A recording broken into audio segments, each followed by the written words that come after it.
So I've just landed in Cleveland, Ohio for a work conference, which I'm kind of excited about because I've never been to Ohio. I haven't really had a reason to visit. So this was an opportunity for checking this state off my list of US states visited. So I have that one checked. But a couple of my colleagues and I are going to go explore the downtown area. The main conference really doesn't get going until tomorrow. So today we're just exploring, and it's such a beautiful day. It's a little cool, but with the sun shining, it's warm. So I think today's, out of all the days, the best time to go exploring around downtown.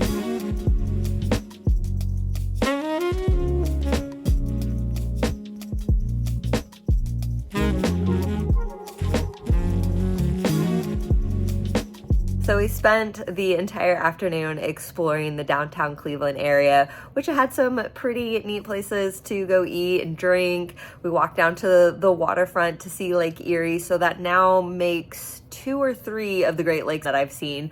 So just marking those off my list, which was pretty cool. Did a lot of sightseeing, but now we've come back to the hotel, which I have 2 beds for just me, pretty spacious hotel room, but we are doing a socializing cocktail hour tonight. So I've gotten ready and we're gonna go socialize with all of the people from Tennessee that's at this conference and do some mingling before the conference really gets started tomorrow.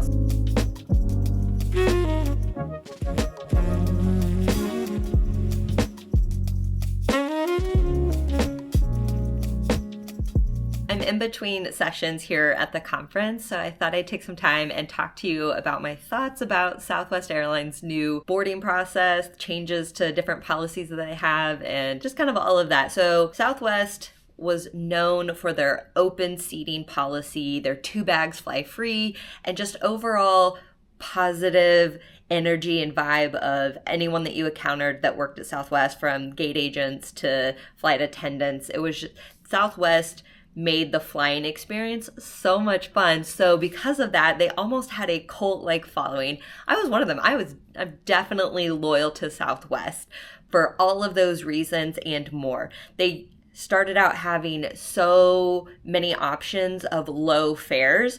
So I could fly back to my hometown, fly to Kansas City from Nashville for a really low price, and it made flying frequently more affordable. And it allowed me as a solo traveler, when sometimes traveling can be expensive if you're not sharing the cost, it allowed me to be able to travel more and to be able to afford it.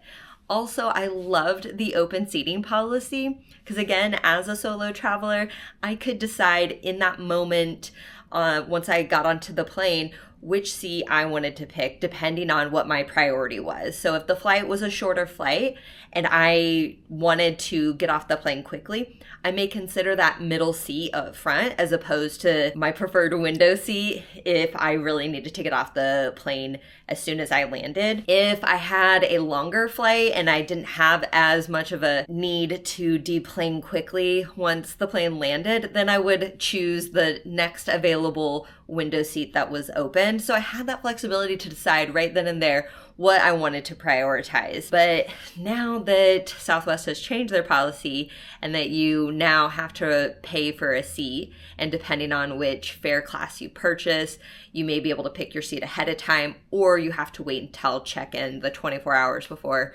the flight takes off. And that has its own pros and cons. Now, I do have the Southwest credit card, so some of the changes that they've made do not necessarily negatively impact me.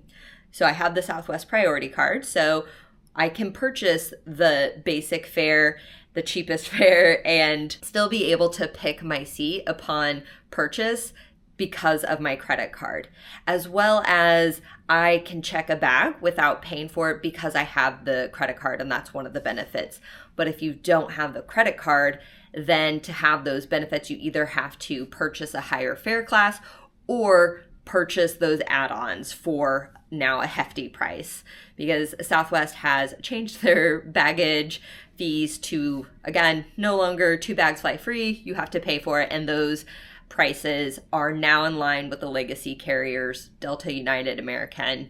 Their bag price to check a bag is now all the same across the board. I believe as of the recording today, all the airlines have increased the first checked bag fee to $45, which is outrageous. Now, I'm a huge advocate of flying carry-on only, but that doesn't mean I'm never checking a bag. I just like packing light and having that flexibility that if I don't want to check a bag, I don't have to, or if I want to and not have the hassle of carrying that bag with me through the airport, I can check it. And that was something I really enjoyed, again, about Southwest, was that flexibility. I could decide once I got to the airport, based on how I packed, that I could check a bag or I can take it with me. Again, it just kind of depended if I had a rush as soon as I landed that I needed to go, or if I had some more leisure time that I wasn't in quite the hurry. But I feel like Southwest has just taken all the flexibility away from me, darn it, and other travelers. Now, I know there are some people, one of my cousins is one of them, that hated Southwest's open seating. I know a lot of critics called it, kind of almost felt like a cattle call in boarding, and they just didn't like not being able to pick their seat ahead of time. Especially, I get it. If you're an anxious flyer and there's a certain seat, whether it be a window or an aisle, or if you're a tall person and want more leg room, you wanted to be able to pick that seat way ahead of time. I get that Southwest open seating policy may not have been your forte or your first choice because you didn't get pretty much the options always of what you'd wanted upon boarding. But for those who maybe didn't have those restrictions or concerns, changing this policy does feel kind of like I don't want to say a slap in the face, that's a little strong, but it does suck. I would say it sucks. Because one of the reasons why I love traveling is the flying, and part of that experience going through the airport, seeing where's everyone traveling to, seeing all the hustle and bustle, and then the experience of being on the plane, having those fun Southwest agents and flight attendants greet you and just make the whole experience fun. It really gets you pumped to start your trip. It's like a great way to start off. But now that they've taken some of those things away, for those of us who are used to the old ways, just being stuck in our old ways and not wanting to change, it's like, what sets Southwest apart from the other airlines now?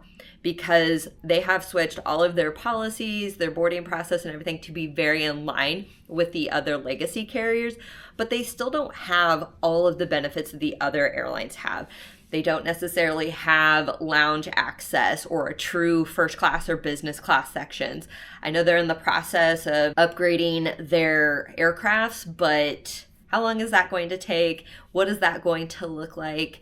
So at this point, making those changes and the price changes, and even the fares for their I can't even speak now. Even the price for their tickets, they're no longer the cheapest flight options.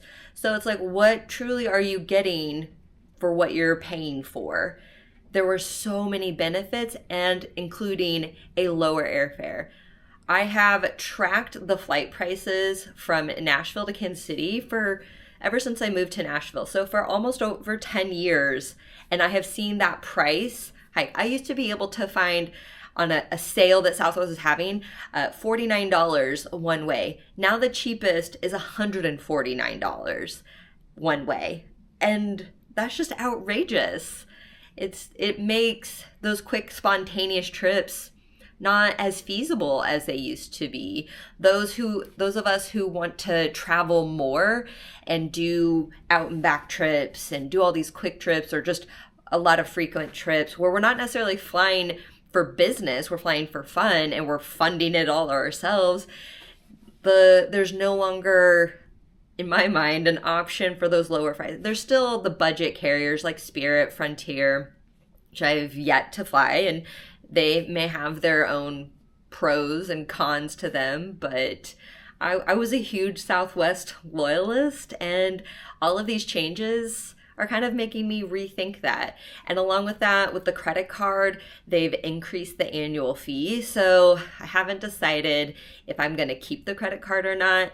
This was my first flight with Southwest since all these changes. I have a couple more trips in the next couple of months with Southwest, so I'm going to give them a couple more times to kind of see the changes they've made with the price hike in the annual fee for the credit card, if the credit card's still worth it to me to keep, or if I need to shop around for a different credit card and not be so loyal to an airline. I know there's benefits to being loyal to an airline, to accrue miles or points with that airline to then get upgrades or free flights using points or miles. Anymore, you have to have the credit card with that airline. And what I find being a solo traveler and just a single person, even with one single airline credit card, I'm not spending enough month to month to really get a lot of points or miles to get that many free flights or that many points or miles on anything. Because I'm not going to go into debt just to get something free. I'm going to pay my credit card off every month. So I have a certain cap on what I can put on that credit card every month. So, I mean, it's pros and cons. It's one of those things. I started this channel trying to encourage more people to travel and talking about how feasible it is. But with all these changes with Southwest, I don't know if it's feasible anymore. So what do you think? Are you a Southwest loyalist? What do you think of their changes? Have you flown them since they've changed their boarding process? Leave a comment down below. Let me know your thoughts, opinions. Are you like me, or where you're still kind of up in the air if you're going to stay loyal to Southwest, or have you already made the change? Let me know. I'd love to hear your thoughts.